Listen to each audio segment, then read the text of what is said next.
more than 30 years coaching, 1,400 plus wins, and a national championship. That's just a snapshot of the resume for one of the winningest coaches in Division I softball history. So what's left to do? More coaching, of course. Our own Justin Cornwell caught up with the living legend to see her influences on the area talent up close. Imagine you're a young softball player, looking to improve your skill set and get the attention of coaches at the collegiate level. Suddenly, the winningest coach in college softball history enters the picture to help you with all aspects of your game, work with your coaches on methods and strategy, and contact college coaches on your behalf. For sisters Sabrina and Michelle Calabrese, that's basically the exact scenario that played out for the pair when softball legend Margie Wright joined the Wheatland Athletic Association. Instead of an office, she has a room full of just like awards she's won, and like there's medals, there's tapes of games, that like championship games, there's plaques, there's rings. She has all these like championship rings, and it's just like all sitting there. It's like, oh my God. Like, yeah, that's when you feel starstruck, yeah. Right now, in her house. After beginning her coaching career at her alma mater, Illinois State, Margie Wright moved on to Fresno State in 1986 and turned the Bulldog softball program into a powerhouse. A national championship, an Olympic gold medal, the most career wins in Division I college softball history. All extraordinary accomplishments, and all of them achieved by Coach Margie Wright. The national championship in 1998 gave Fresno State its first national title in any team sport. Margie Wright will get her championship trophy in her fourth try. Margie retired as Fresno State's head coach after the 2012 season as the winningest coach in D1 softball history with 1,457 career victories. A record held until she was surpassed by Michigan head coach Carol Hutchins earlier this April. But Margie wasn't ready to rest on her laurels and leave behind the game she loved. Fortunately for the girls in the Aurora-Naperville area, the living legend headed back to her home state to continue to share the lessons of her Hall of Fame career. The Wheatland Athletic Association, an institution in the area for nearly 40 years, would be the next destination for Coach Wright. I always would stay at my brother's, every time I would come through before I went down to Warrensburg. And so I did a clinic for these guys every single year. And the day that I retired, my brother told him she's retiring. He called me, Randy says, you want to come and view our, player and coach development? And I'm like, sure, I'll do it. My nieces and nephew went through all the Wheatland, programs. And just like that, the Wheatland Spikes, a travel softball program run by Wheatland, had a new face of the organization. I'm from the Midwest. I was in California for years. Everyone said the best players are in California, and trust me, they are great players out there. But I just never was willing to believe that. I just believed that there are a lot of great players in the Midwest, and I wanted to come back here, and if I could, somehow help develop, that image to be a little bit better. 1, 2, 3, we're up! Spikes!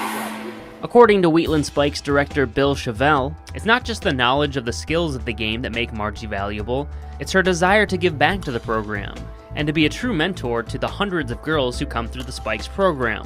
One of the things that she started from the beginning was developing development plans, right? So she started developing these plans for not only the coach development, but our player development, all the way into recruiting, and really developing what I would say would be the way that we practice, the way we play during the games, our focus, but then also the off the field mentality, right? Focus on grades, being a good person, quality individual in your community, giving back.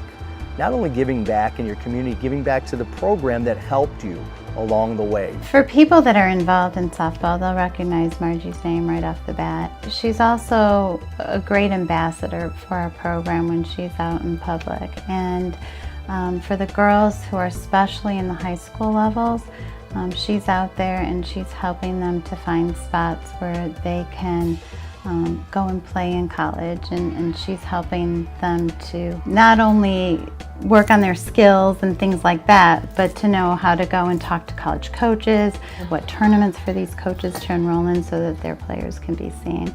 So having Margie it's a huge asset for our program and for our players.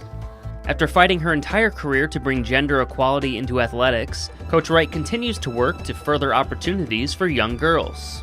We built the first stadium on a college campus at Fresno State, and we did it through Title IX, and you know, we went through really a very, very difficult time to be treated equally and to be taken, you know, as something other than a second-class citizen when it came to athletics. And so I'm really proud that I had the courage to fight. I have a lot of wounds in my back, you know, from people that didn't like, you know, that fight and really wanted it to stay the status quo. But I think I'm proud when I can go to a college game and I see stadiums built now for these young women to play in, and you know, the fact that I can go back to Fresno and my name's on a stadium, it's kind of surreal a little bit, because you know, I never expected that would happen, just from wanting to have my team be treated equal. Sabrina Calabrese and her younger sister Michelle are just two of the many examples of players playing for the love of softball while understanding the work it takes to make it to the next level. It's definitely one of the things that unifies our family the most, because we're always out at softball games and tournaments, but I mean, we all love it. I mean, we wouldn't have it any other way. That's why my parents say, you know, like, oh, well, you know, softball's your job, you know, like, because you don't have time for anything else, but really, it just, I mean, I'm just having fun. That's, you know, all the hard work and dedication, it really pays off, you know, when you win that championship or, you know, you get that big hit, you know, it all just pays off. Coach Wright was there with Sabrina at Waubonsie Valley to celebrate her signing to play collegiately at Cornell College in Iowa. Having a name like Margie Wright help with the recruiting process is a luxury that isn't lost on anyone in the Wheatland Association. There isn't a college coach in America today that wouldn't answer the phone if Coach Wright called. That's the credibility she has. You know, Wright, she's earned that. You know, she's earned that. I mean, the level of respect she has from the coaches that I've talked to and come across, everyone takes that phone call. Definitely my coach, Coach Ness, she was very impressed that I had been working with her and that I had hidden lessons with her, and yeah, it was one thing that she was really impressed by. So she knows that I have talent, and she knows that my talents are being fostered by this iconic figure. When you actually, like, you know, stop and think of like all the accomplishments that she's made, it's great. You're like, wow, like, this is who I'm being coached by. Like, it's really humbling. As the Spikes and Margie Wright continue to grow the program, the goal is to continue the trend of developing young girls into great players and better citizens, while following the love of the game onto the next level. Right, at the end of the day, what we want is to develop good people. Employers want good people. High schools want good people, right? These young ladies that want to go on to play in college coaches want good people. And that's what we're about. That's really what we're about. So my hope is that I leave an impression on these young women that to be able to play the game is just an awesome, you know, opportunity, but to love what you're doing while you're doing it and be committed to it is the biggest thrill of all. For the home stretch, I'm Justin Cornwell.